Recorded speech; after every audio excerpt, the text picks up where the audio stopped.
Hello everyone. In this video, I will show you how to create a parlay using Kalshi. Start by opening the Kalshi app or going to the website on your browser. Once you are logged in, look at the main navigation and tap on the Live tab. This section shows active markets that you can trade in real time. From here, choose a sport that you are interested in, such as NFL, NBA, or tennis. Tap on the sport to view the available events. Next, select a specific event that you want to build your combo around. When the event page opens, look toward the top left corner of the screen. You will see a button labeled Plus Combo. Tap on this button to start building your parlay. Now you will add legs to your combo. Each leg is a yes or no contract.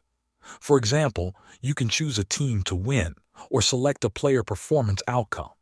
Tap on your desired options and make sure you select at least 2 legs.